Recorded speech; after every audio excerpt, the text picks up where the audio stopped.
आपके बोलने का व्यवहार यह तय करता है कि आपकी संस्कृति क्या है, आपका कल्चर क्या है, आपका व्यक्तित्व कैसा है। अपने बोलने के लहजे को, अपने शब्द को सुधारिए, उन्हें अच्छा कीजिए।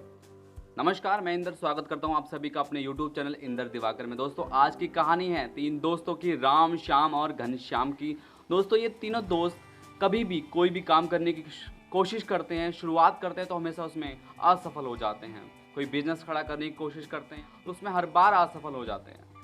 तीनों ने कई बहुत प्रयास किए और हर बार असफल होते गए।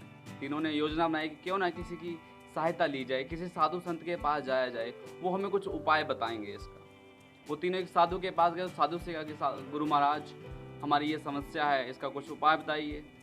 तो साधु ने कहा कि सामने वो घर देख रहे हो ना, उस घर में जाना और उस घर में जाकर यह कहना कि आपके पिता वापस आने वाले हैं, जो कि 10 साल से तुमसे बिछड़ चुके थे।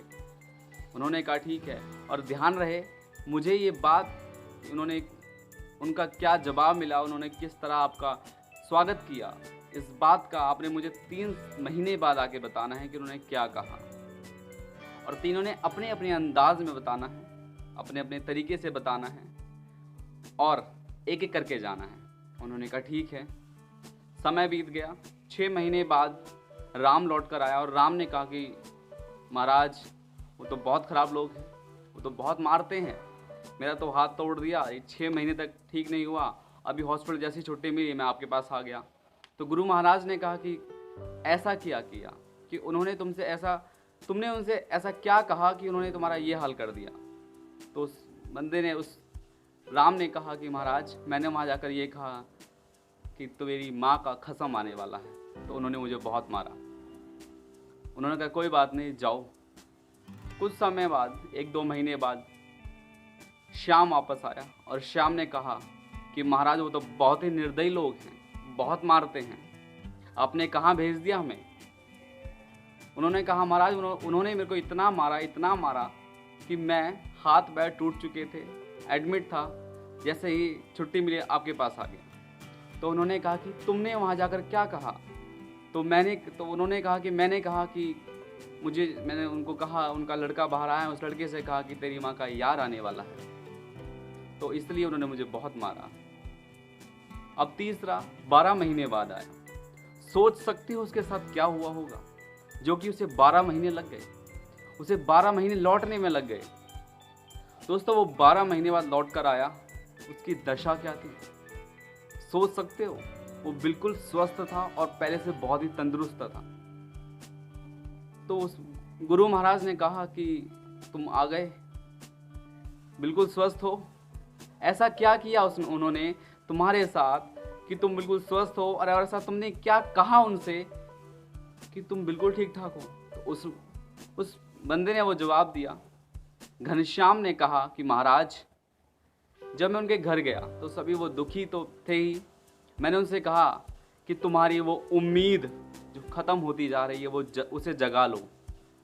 तुम्हारे घर जो खुशियाँ 10 साल बाद पहले चली गई थी, वो खुशियाँ लौटने वाली हैं, उन खुशियों को बढ़ा लो, क्योंकि तुम्हारे ईश्वर, तुम्हारे भगवान, तुम्हारे पिता तुम्हारे घर आने वाले हैं। अपने घर में खुशियाँ मनाओ, दीप जगाओ, मिठाइयाँ बांटो। तुम्हारे पिताजी जो 10 साल पहले तुमसे दूर हो गए थे, वो वापस आने वाले हैं, तो उन्होंने मेरे को इतना सम्मान किया, मेरी इतनी सेवा करी उन लोगों ने। उन्होंने कहा कि तुम तो हमारे लिए भगवान हो, जो 10 साल बाद अगर हमें इतनी बड़ी खुशी दे दी। और वाकई में उनके पिताजी लौट कर आ चुके थे, तो उन्होंने मुझे और ज़्यादा अच्छे तरीके से रखा, मेरी इतनी ज़्यादा देखभाल करी, मेरी बहुत सेवा की उन्होंने। महाराज, इसलिए आज आपके सामने स्वस्थ और मोटा हट्टा कट्टा हूँ। और मेरे दोस्त कहाँ हैं वो। तो गुरु महाराज ने कहा कि देखो, तुम्हारे दोस्त तो गए। दोस्तों, ये कहानी हमें सीख देती है कि आपके बोलने का व्यवहार, आपके बोलने का तरीका ही आपको मंजिल तक पहुंचा सकता है। आपने सुना होगा कि बहुत पढ़े लिखे लोग भी अच्छे से अच्छा इंटरव्यू कई बार क्लियर नहीं कर पाते, और बहुत ही एवरेज की स्टडी रखने वाला बच्चा भी बहुत अच्छा इंटरव्यू दे देता है। क्यों? क्योंकि उसके बोलने का तरीका अच्छा होता है। आपके बोलने का तरीका, आपके बोलने का व्यवहार यह तय करता है कि आपकी संस्कृति क्या है, आपका कल्चर क्या है, आपका व्यक्तित्व कैसा है। अपने बोलने के लहजे को, अपने शब्द को सुधारिए, उन्हें अच्छा कीजिए, मंजिल ज़रूर मिलेगी। मंजिल छोड़िए, एक अच्छा व्यक्ति तो आप बन सकते हैं। अच्छा बोलिए, सही बोलिए। दोस्तों, कहानी कैसी लगी मुझे कमेंट करके बॉक्स में ज़रूर बताएं। वीडियो अच्छी लगी तो लाइक करें, शेयर करें, अपने दोस्तों के साथ ज़रूर शेयर करें। बहुत बहुत धन्यवाद। जय हिंद, जय भारत।